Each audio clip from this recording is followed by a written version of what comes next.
All right, so this is my latest figure that I've received. This one took me a long time. This one I pre-ordered in October 2020, and it took until May of 2022. Right now it's early June 2022 for it to come in. So it took a long time, but I have to admit this is definitely worth the wait. Um, when I first saw the facial sculpt, I was a little bit disappointed, but I really very quickly learned to appreciate how good that facial sculpt is. And right here on the camera, it looks really nice. And when I would sit there and look at it at different angles, it really is an uncanny resemblance to Sean Connery from 1961. I think my only issue is that the eyebrows are a little bit too thin. Sean Connery did have some pretty big eyebrows, and I don't think they quite captured it. But in another video, I'll do a comparison between this one and the Goldfinger figure, and I think the sculpt here is considerably better. The suit is also a lot better than the Goldfinger. This is quite nice. My big issue, there's a couple issues. That tie, they always seem to have little issues with stuff like this. You could see that the tie, when it was produced, it kind of folded up the collar, and that collar simply will not fold down. So his tie is a little bit crooked. He's got a pleated dress shirt, and when I watch the film, I can't see the pleats in it. So I'll give him the benefit of the doubt that the shirt was pleated, but I can't really see it in the film. His cuffs were definitely showing in the film, and you really can't see them. They are under there, but the sleeves are a bit long, so you can't really. There, you can get a little bit of a view of the cuffs. Um,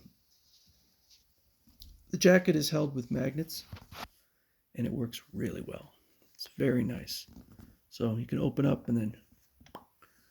I thought at first that it was just a very stiff fabric that would kind of snap back into shape, but I finally dawned on me, no, that's a magnet in there, and I can feel the magnet, and it holds together really nice.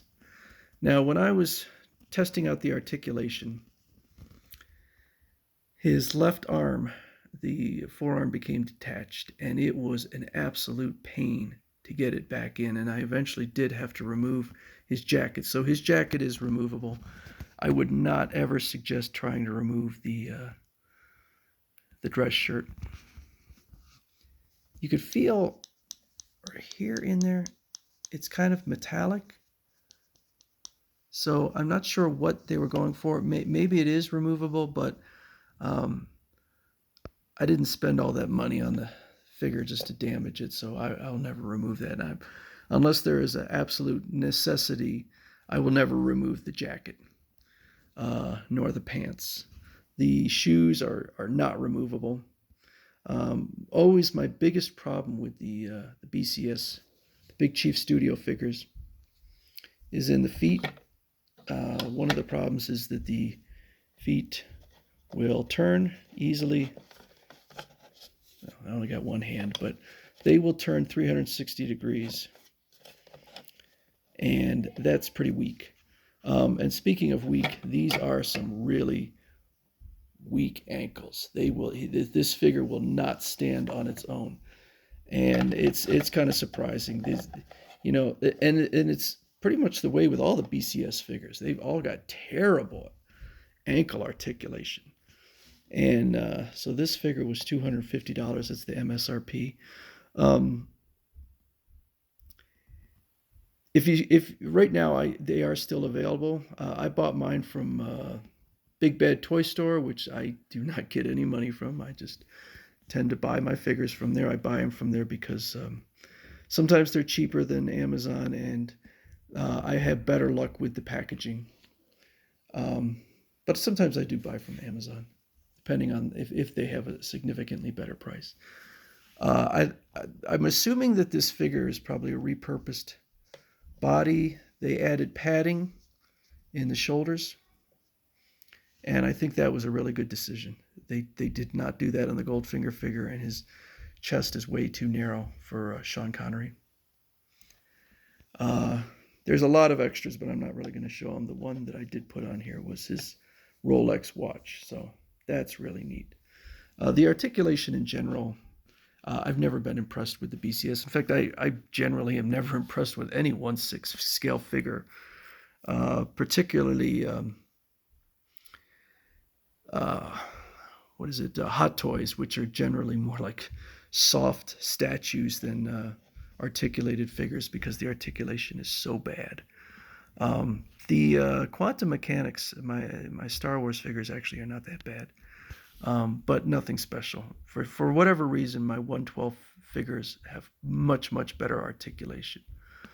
But I would definitely say the highlight of this figure is the facial sculpt, and I think it's really showing up nicely on the camera here. Now, if you look at the promotional pictures, I don't think they do this figure justice at all. He looks shiny and kind of sweaty, and the figure.